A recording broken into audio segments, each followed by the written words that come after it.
वैसे तो हर खबर आपके काम की है, लेकिन इस खबर को ध्यान से सुनिए, क्योंकि बैंक लॉकर से एक ग्राहक की ज्वेलरी गायब हो गई है और इसके बाद बैंक कर्मचारियों पर सवाल उठ रहे हैं। दिल्ली की कीर्ति नगर शाखा में पीएनबी के एक लॉकर से गोल्ड ज्वेलरी गायब होने के मामले में दिल्ली पुलिस ने केस दर्ज कर जांच शुरू कर दी है।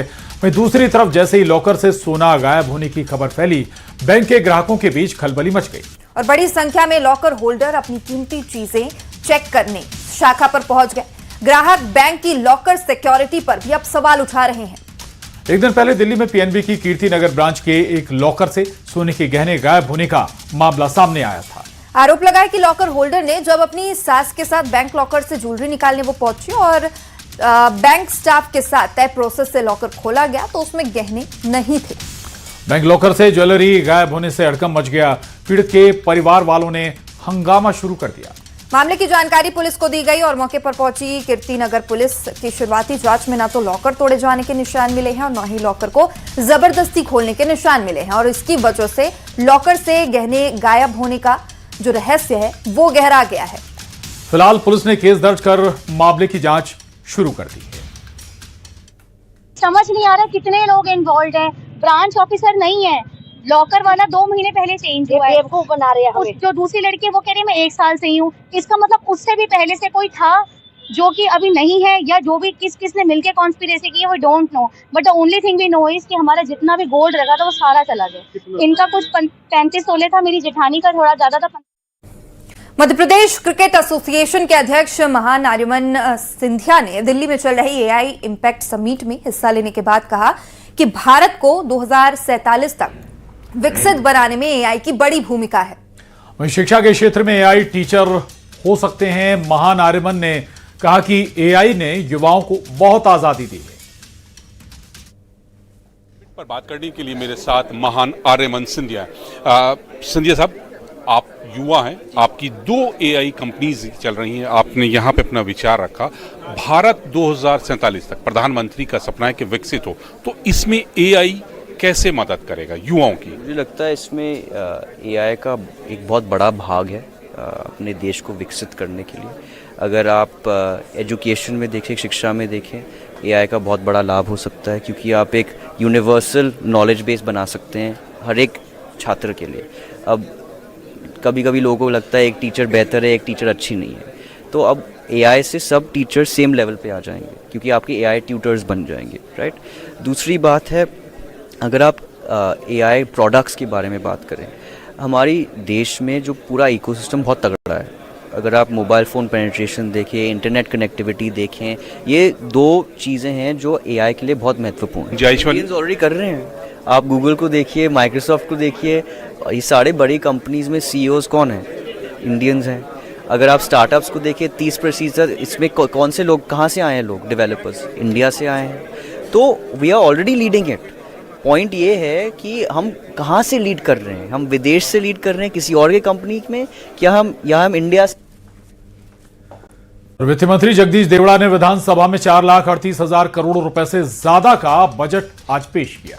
ये बजट अब तक का सबसे बड़ा बजट है और विकास की सौगात से लेकर स्वास्थ्य क्षेत्र में निवेश तक बजट की हर बड़ी घोषणा और उसका आपकी जेब पर क्या असर पड़ेगा और एमपी के बजट में क्या खास रहा, वो आपको फटाफट से बता देते हैं।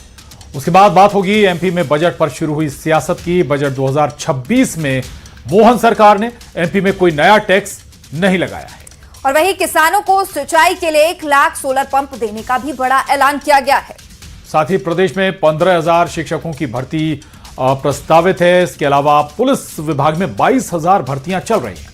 8वीं क्लास तक बच्चों को टेट्रा पैक दूध दिया जाएगा और 7,95,000 छात्रों को आर्थिक मदद देने की भी इसमें घोषणा की गई है। वहीं मध्य प्रदेश में 294 सांदीपनी स्कूल भी बनाए जा रहे हैं, इसका भी ऐलान है। इसके अलावा चिकित्सा शिक्षा में 5 नए मेडिकल कॉलेज की घोषणा भी की गई है। वहीं बजट में एमबीबीएस के लिए 2,850 नई सीटों का ऐलान, 5 साल में 10 लाख पीएम आवास बनाने का ऐलान भी किया गया है और सड़कों की मरम्मत के लिए 12,690 करोड़ रुपए का प्रावधान किया गया है, ताकि जर्जर सड़कों को ठीक किया जा सके।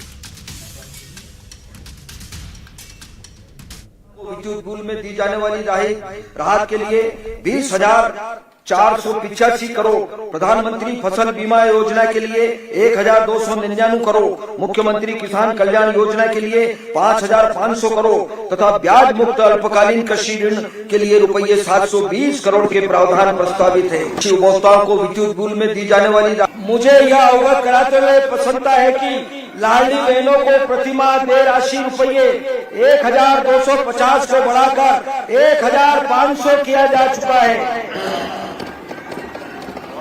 इस योजना के लिए रुपये 23,882 करोड़ का प्रावधान नवीन प्रस्तावित यशोदा दुग्ध प्रदाय योजना के अंतर्गत कक्षा 8 तक के प्रत्येक विद्यार्थी को अतिरिक्त पोषण प्रदाय के उद्देश्य से टेटा पैक में दुग्ध प्रदान किया जाएगा।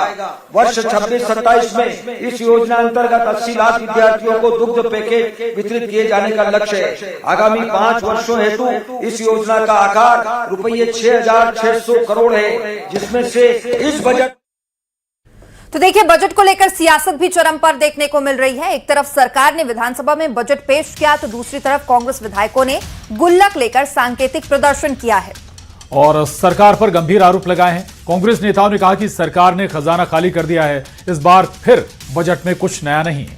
पुरानी घोषणा का पिटारा मात्र है और वित्त मंत्री जगदीश देवड़ा ने कहा कि यह बजट प्रदेश के विकास के लिए नए आयाम स्थापित करेगा। सीएम डॉक्टर मोहन यादव ने बजट को प्रदेश का विकास वाला बजट कहा है।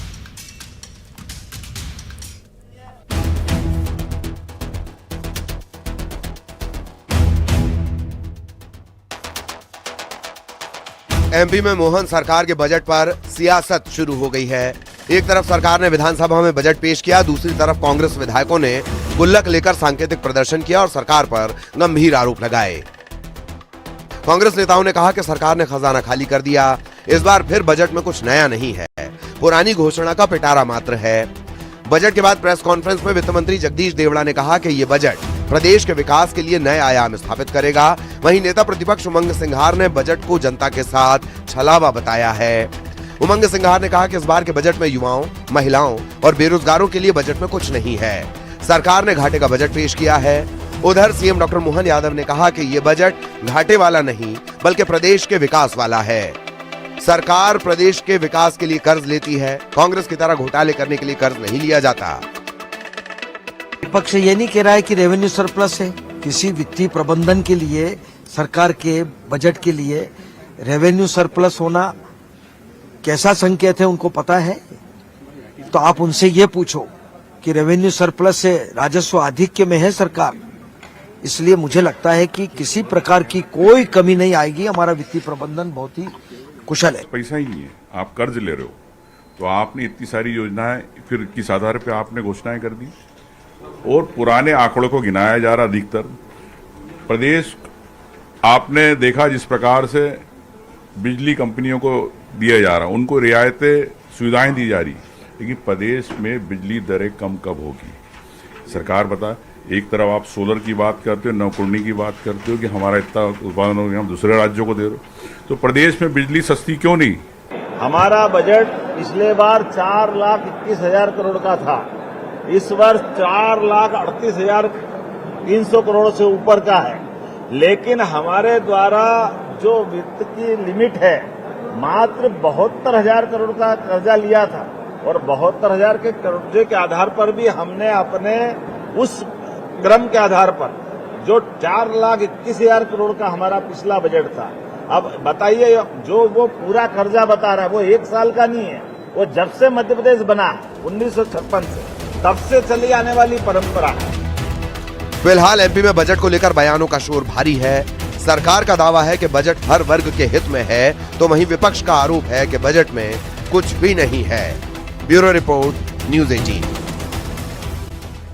तो आरएसएस प्रमुख मोहन भागवत के बयान को लेकर बड़ा घमासान शुरू हो गया है। आरएसएस प्रमुख मोहन भागवत ने एक कार्यक्रम में जनसंख्या, परिवार और सामाजिक संगठन को लेकर बड़ा बयान दिया। उन्होंने कहा कि हिंदू समाज को सशक्त और संगठित होने की जरूरत है और हर परिवार में कम से कम 3 बच्चे होने चाहिए। हिंदुओं की घर वापसी के काम में तेजी आनी चाहिए। भागवत ने कहा कि शादी का उद्देश्य केवल व्यक्तिगत इच्छाओं की पूर्ति नहीं है, बल्कि सृष्टि को आगे बढ़ाना है। इसके साथ ही उन्होंने कहा कि हिंदुओं के कम से कम 3 बच्चे होने चाहिए, जिसको लेकर अब बयानबाजी भी तेज हो गई है। कांग्रेस ने मोहन भागवत के बयान पर सवाल खड़े कर दिए हैं। कांग्रेस का कहना है कि अगर मुसलमानों की घर वापसी कराएंगे तो उन्हें किस जाति का रखेंगे। वहीं विपक्ष मोहन भागवत के बयान पर सवाल खड़े करता दिखाई दिया। वहीं बीजेपी नेताओं ने मोहन भागवत के बयान का समर्थन किया।